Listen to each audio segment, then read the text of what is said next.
Colleagues, good morning. For those of you whom I haven't met, I'm Tarina Taran, Senior Director for Research and Innovation. And my division at the university is the Division for Research Development.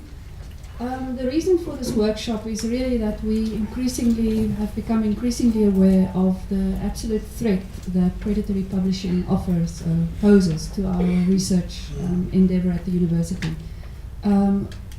There's the well-known saying of publish or perish, and we know under what incredible pressure people are to publish their work, and what we realize now is in these times you can actually publish and perish, which is really a terrible thing for an academic. And we've had a few cases now in the division, cases that have been reported to us, where people have fallen into this trap of predatory publishing, and it is really a terrible experience, and unfortunately something that's very difficult to address and to go back and to correct, if you like. So what we want to do increasingly is to make people aware so that they don't fall into the trap in the first place.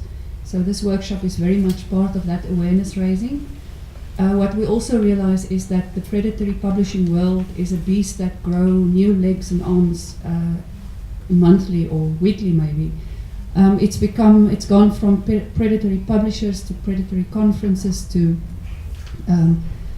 hijacked journals, hijacked articles. It's just an unbelievable industry that's developing, and we really have to protect our research endeavor by making people aware and by stopping them from publishing in these, getting involved in these things in the first place and recognizing them. So today we have three very eminent and knowledgeable people that will help us to understand this world and to avoid it. I'll quickly introduce all three of them, and then I'm going to ask them to carry on as they are listed on the program. We will have discussion time after every speaker.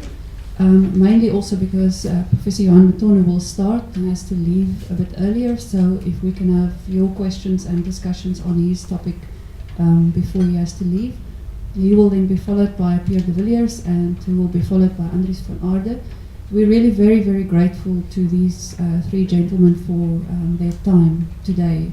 We realize that this is fitting it into a very, very busy diary, so we really appreciate that. So very shortly, Professor Johan Matone, who most of you will know, is a professor at Stellenbosch University and director of CREST, the Center for Research on Evaluation, Science and Technology, and also of the DST NRF Center of Excellence for Scientometrics and STI Policy, SciSTIP. Johan is also on the editorial board of 5 international journals, including Science and Public Policy, Science, Technology and Society, and Minerva. Apart from publishing extensively and graduating many students, postgraduate students, Johan has also received prizes from the Academy of Science and Arts in South Africa, including one for his contribution to promotion of research methodology in South Africa. And in 2012 he was elected to the Council of the Academy of Science of South Africa.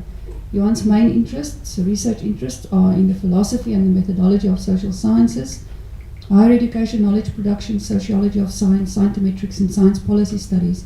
And a lot of what they've been doing out of necessity over the past year or two has also increasingly focused on scholarly publishing and specifically looking at predatory journals. And Johan, you will be able to say more about that, but also increasingly working with the DHET and the NRF to eradicate, if you like,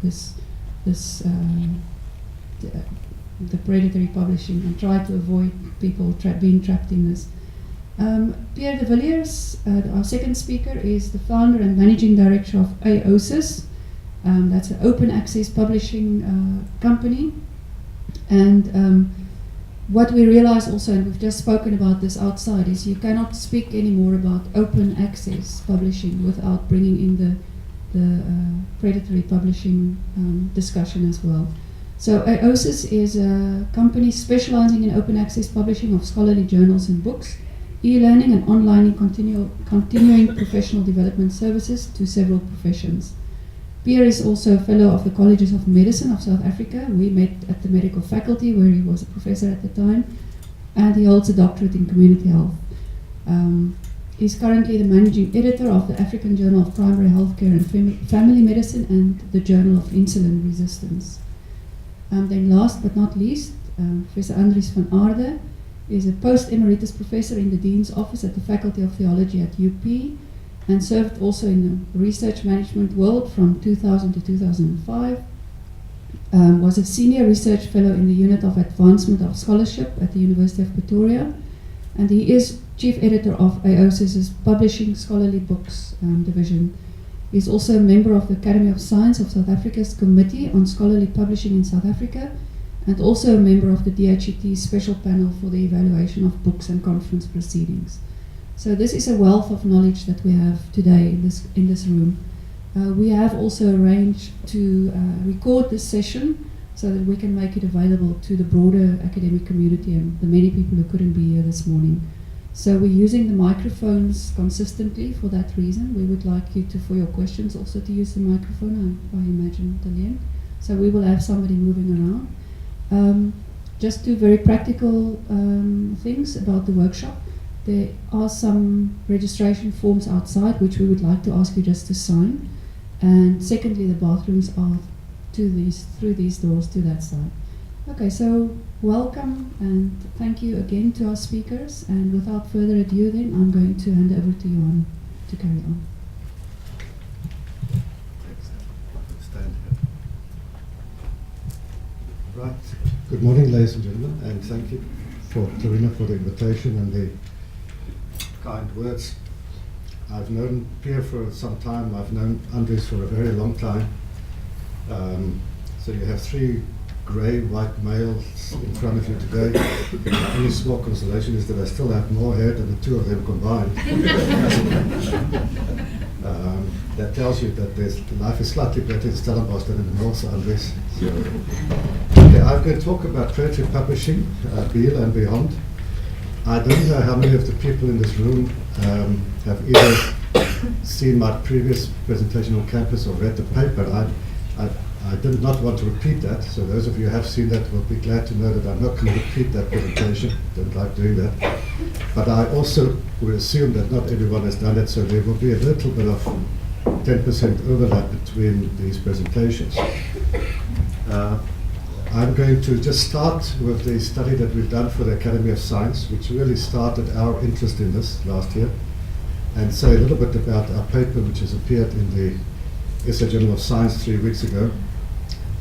Say a little bit about the reactions to that paper, which are interesting in themselves, and then move on to topics life after Biel, which closed his website on the 17th of January this year. Say a little bit about the growing scholarship on predatory publishing, very specifically concentrating on one paper which I've recently come across, which I think is an excellent paper that gives an overview of the current scholarship, and then move on to other forms of unethical practice very shortly. And then at the end, just 3 or 4 slides asking the questions, how did we get to this point? This presentation I've already given to Tarina, and I've told her that she's welcome to circulate it if you are interested in getting it. So, this all started in a certain sense about 2 years ago when we were commissioned by Academy of Science to do a comprehensive study on the state of journals and book publishing in South Africa. The really specific reason for that study was that 2015 was 10 years after the revision of the DRD subsidy framework. The DRD subsidy framework has actually been in existence since 1986. It had been revised a few times. The biggest revision happened in 2003 and came into effect in 2005. And the Academy wanted to know what has the impact been, the impact of those revisions to the formula on journal and book publishing. A subsidiary reason was that even at that point, 2 years ago, there was some evidence that questionable publication practices, unethical publication practices, were starting to emerge, so we were asked to look into that. And because of that, we eventually, in this report, had a long chapter on predatory and other forms of unethical publications.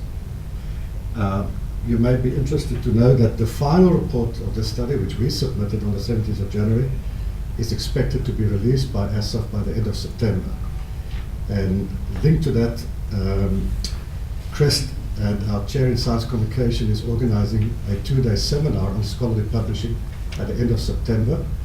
I'll ask that we circulate invitations broadly, although there's already great interest in that seminar. But if you're interested in that, you can contact Lorraine Langford at CREST. At that seminar, we hope that the ASAF report will actually be released. They are busy with the production, as well as 2 other books that speak to this topic. All right, so very briefly, let me just pick up the history with Jeffrey Beal, who was a librarian, probably is still a librarian at the University of Denver. He started about 5-6 years ago with a website and a set of blogs, and is very often recognized as the first watchdog of poetry publishing. He started 2 lists, which he kept up till the time that he closed his website in January. And just very briefly, for those of you for whom this is a new topic, poetry journals essentially are open access journals that exist primarily, if not solely, for profit. These printers generally charge very high excessive article processing charges. That is not the single biggest criterion, incidentally.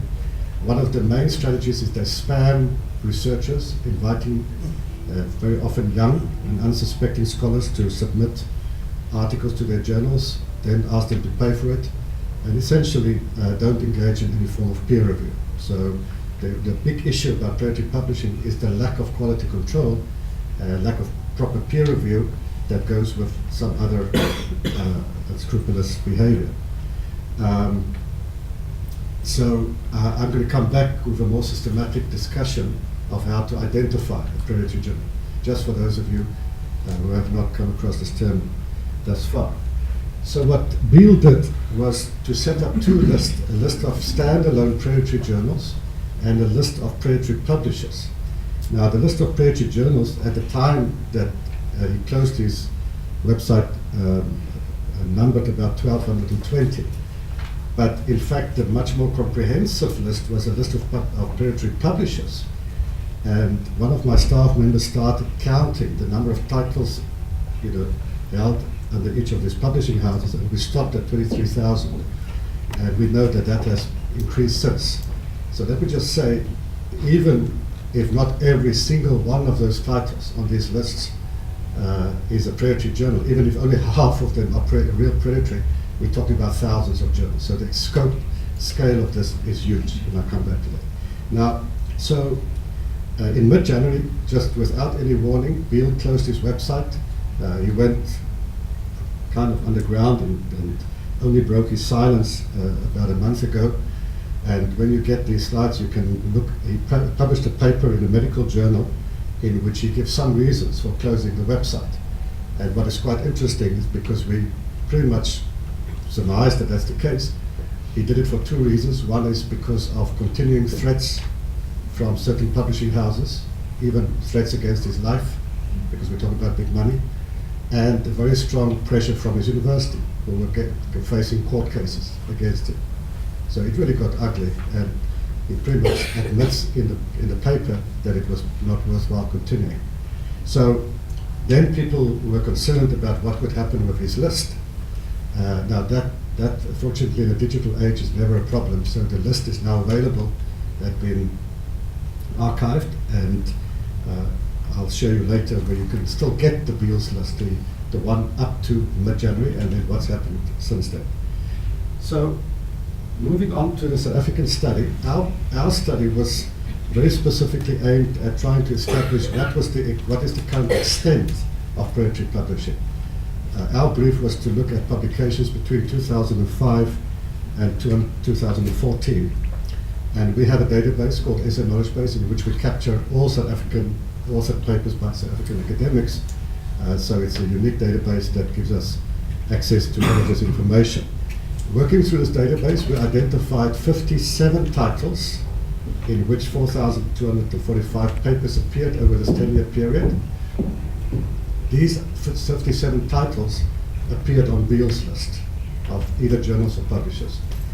And then we started to look at them more closely, because we were aware, of course, that Beale's approach and methodology has not been without criticism.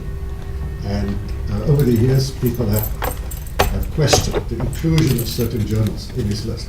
So we decided to refine the methodology slightly, and we developed a classification scheme of 4 categories.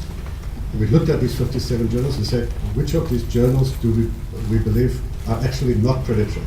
And I won't go into the methodology, you can read that in the paper, but there were enough evidence for us to say that Beale simply got it wrong. There were 10 of those 57 who we think that he incorrectly tagged as predatory. Then the biggest distinction was where we thought that he pretty much got it right, where we think there's strong evidence that the journal is in fact predatory. And here we indicate in the paper that we didn't just rely on Beale's own classification, because there have been other studies by a range of people who've looked at journals. So we looked at Beale, we looked at the other studies, and we did our own investigation, went to the website, looked at the journal properties and so on. And so we distinguished between journals which we call probably predatory, where we think there's strong evidence, and possibly weaker evidence. And then there were some cases where there was simply not sufficient evidence. So using this classification, we took out 339 papers from the 10 journals which we thought were not predatory. And then the important things we were left with were the articles in probably predatory or possibly. And we showed that about 2,891 papers, or 2.5% of the total output over the last 10 years, appeared in journals that we would think are probably predatory, and another 1,000 plus in possibly. So the two categories together gives you about 3.4%. I guess what is slightly more disconcerting is that if we look at the trends over time, the green line are the ones that we think are in fact predatory. And you can see the real increase, especially since 2010. That is very clear, that 2010, 11, 12, and of course our data only goes to 2014. Now we're busy looking at 2015 and 2016 as it happens. But the increase that has been recorded has happened with the fairly probable predatory journals. In the article, we list all the journals and the number of papers. The last slide that I want to give from this is the predatory publishing by university.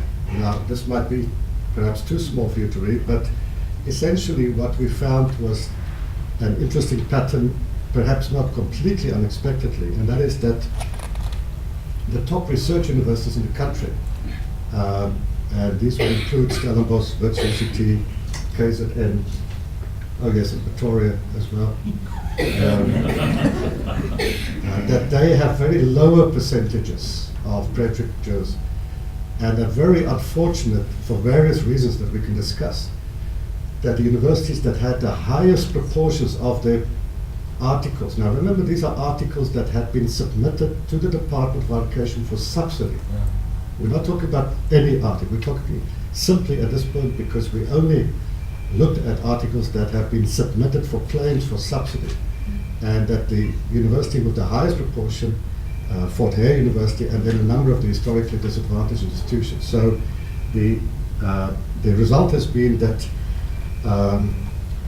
you find that universities like Walter Sisulu University, Mangosuthu University of Technology, Fort Hare, Venda, DUT, Central University of Technology, CPUT, Limpopo, Zululand, UJ, quite interesting, and VUT had more than 10%. That's a significant amount of number of papers. We also made an estimate, that was mostly to be slightly provocative. So what did it cost the taxpayer? If you take these 3,500 papers and work out on an average of 100,000 Rand per paper, the department had paid out more than 300 million Rand over 10 years. That's 30 million per year to papers that really, one would say, we do not think that they are good, high-quality papers. And this is not so much about whether you blame the authors or the research officers or whatever. It's simply a fact that out of the thousands of papers submitted, you have to, because remember, we're pretty much the only country in the world where government directly pays subsidy to university for publications. That doesn't happen in most countries. So in our country, the issue of predatory publishing cannot be delinked from the DRD subsidy system. That's the big issue. If there were no monetary incentive to publish, it was a good question whether we would have the extent of predatory publishing. Now, we could also not really compare it with other countries. We are not aware of other countries where people have done this kind of study to say what is the scale of the problem. We know the scale of the problem in the sense of how many predatory journals there are and their different estimates and how many papers appear in them. In this recent study, they now talk about something like 240,000 papers published every year in predatory journals, just to give you an idea of the international scope. All right, so we then published this paper in the USA Journal of Science, and I thought just to share this with you. So this is a little bit of different look at it. So we had high interest in the paper. Don't know whether you could see that. Yesterday afternoon when I uploaded this, there have been, 900 views and 1,400 downloads, whatever the paper. If I'd known that this before, I would have started publishing more sensational stuff to boost my CV. And if only 10% back of these downloads translated to citations, it would boost my Edge index by a hell of a lot. So, well, not actually a hell of a lot, a little bit. But it's amazing that a paper that clearly speaks to ethical or unethical issues have received this amount of interest. The media wasn't far behind. We know that you have to be careful what the media make of your stuff. So we never used the word bogus in the paper. But yeah, this is the business day that says bogus academic journals undermine science in Africa. Not exactly a quote from the paper. Predatory journals, that's in the Sunday Times. That was a little bit closer to what we said. And then there's one that says, historically disadvantaged universities fall prey to predatory journals. That's in Research Africa. Well, it just shows you what they take out of the paper. I mean, that was like one of about 10 conclusions, but that, of course, is what happens. Slightly more interesting are the responses from two publishers that I still have to respond to. So Cray Publishers sent an email to John Butler Adams, the editor of the journal, and protested quite heavily against the paper because Cray Publishers in India, of course, is one of the big, traditionally seen as one of the big predatory publishers. Now, I'm not going to go into the big history because there's a long history between Beale and Cray Publishers and threats all the way. What they point out here is, one is how could we even talk about predatory after he's stopped his list, which was a stupid comment. But they basically now say that, of course, the journals, specifically the International Journal of Educational Sciences, which to my mind clearly is a predatory journal, is now indexed in the Web of Science collection. Now they say core collection under the emerging sources citation index. That's not right. The core collection has 3 indexes: Science Citation Index, Social Science and Arts Humanities. The emerging sources citation index is a separate index that is not directly linked to the main core collection of Web of Science. So there are a few factual errors in this email. But I'll respond to them at some point because that's fine. I mean, I don't have a problem with publishing houses trying to improve the quality of their journals once they've been identified as engaging in slightly questionable practices. This was a slightly more threatening start to feel why Beale closed his website. And this was from another publisher in the Ukraine. They were slightly more polite. They said they published several journals, 4 of them on my list. In fact, 3 of those 4 I only said is possibly. The other one that they say is probably problems and perspectives of management, and they want to know the reasons why we classify. So we'll respond to this. But it's quite amazing that these responses came 1 week after we published it from publishing houses. So they clearly have alerts to look at for these things. One thing that I thought I would do this morning is I gave a talk at the medical faculty at Tygerberg recently, And I asked colleagues at the meeting to send me, if they don't mind, when they get spamming emails that they think are coming from predatory journals, because I'm building a folder of this kind of stuff. And so Anna Susanne Moret now holds the record. She has sent forwarded from her emails, inbox, 140 emails in the last 6 weeks. I said to her, I don't know why you're being targeted. What have you done to deserve this? Because, and I looked at this, most of them clearly are predatory journals. I, for some reason, thought that the problem is not so prevalent in the health sciences, medical sciences, as in the social science. I'm now revising my opinion. I think it's worse there. But it's only because we haven't picked up these titles. We can have a long discussion about why it seems to be more prevalent in some disciplines. I'm now getting questions, which is interesting, from various authors, including senior scientists, who says, I mean, I've been invited to write this. Do you think this is a predatory journal? Is it on Beale's list? I can't find Beale's list, and so respond to that. And then this is an Afrikaans one, which I'll translate as we go. This came from someone at Free State. And this was an interesting thing, because the person said to me, they had a request from a senior researcher where they discovered that the student had co-published, co-authored with the senior researcher, a publication in a predatory journal.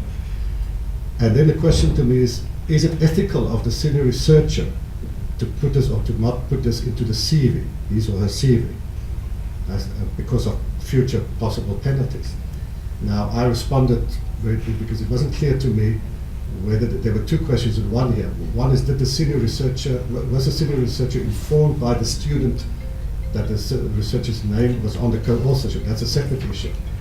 You can't put the name of anyone as a co-author if they haven't approved it. And the second one is that, did it appear